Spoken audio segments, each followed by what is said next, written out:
So I teach a course regularly, Evil and Suffering, that I was thinking just today that I would like to divide it up because I think they're two separate problems. I mean, sometimes there are reasons to conflate them, but I think there's be a good course to do a course on evil, and then in other years do a course on suffering, so that people could get both of those topics. But I should also say, I have also a course that I'll do on hope, which is the other side of that problem, so philosophically. So there's a lot in the philosophy of religion on the topic of suffering.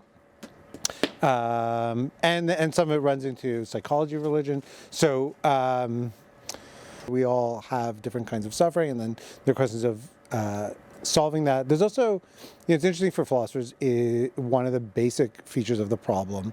Well, I'd say methodologically, one of the basic things is, of course, maybe that philosophers will draw conceptual distinctions. So one is, whoa, that was smoky. One is a distinction between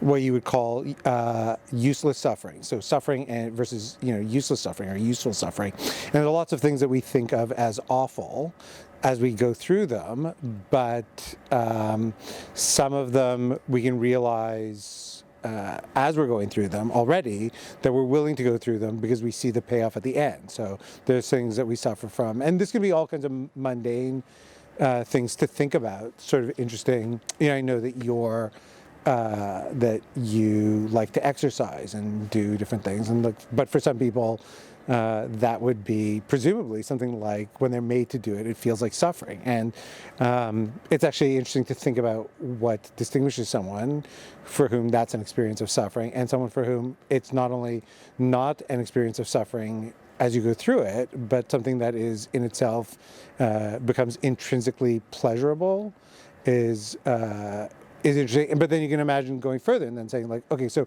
even for the people for whom it's suffering, there's the reason to do it is because there's a longer term payoff for that kind of work. There'd be other things that would be, more like that, more complicated than that. But you could imagine sort of like when you go through a terrible experience, whatever it is, at work, with a friend, or in some part of life, that it makes you a person that you would not otherwise be, and that you can then embrace that person, and that you would not necessarily change the difficult things in your life that you sort of have suffered through. So if that's the case, and they sort of have these, educational or formative aspects, then, there's a way in which what looks like suffering when you're going through it is not suffering at the end. And there are lots of ways of thinking about that religiously, obviously. There's, the views about the whole of life as being like that, and then you get to this other stage after life that would be some of the payoff or something, presumably. So yeah, it depends on how far you're willing to go about this idea of suffering. And then you can ask then about, well, yeah, I could say more about that, but there's more to say about what to do if any suffering is useless, if there is such a thing as useless suffering.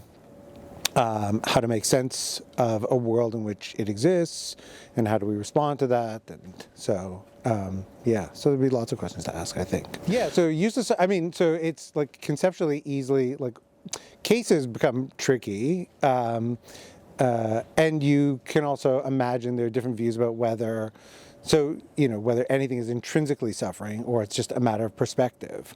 Because there are obviously, again, as I was sort of describing before, kinds of suffering that you can describe as sort of being, from another perspective, invigorating, or that gives life depth or meaning and the like. So, when you experience it that way, if it's just a matter of your experience, then or a matter of experience or perception or something that you want to say perspective, then it's not really suffering. It's just a matter of how you take it. That in itself can be mildly depressing, I would think, for someone who, if you think about it, that something that one person goes through with a certain kind of, brings out a fighting spirit or sort of resistance that shows actually kind of courage, you yourself go through something similar and can't muster those same strengths. And, it's actually, you not only suffer from the thing itself, but suffer from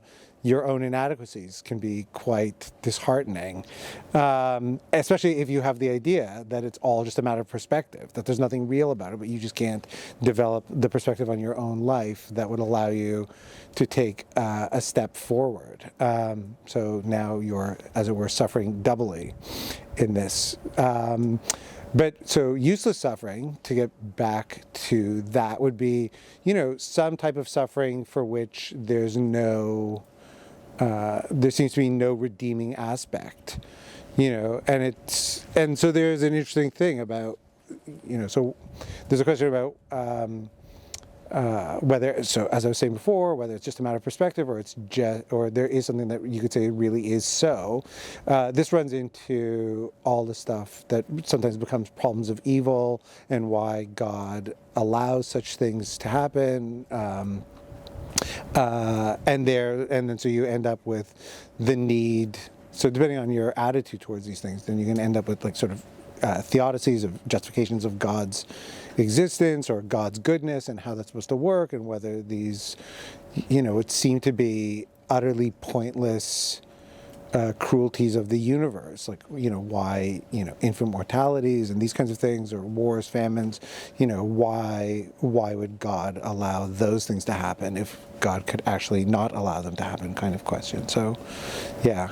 And there, some people can say, like, they can imagine something about, like,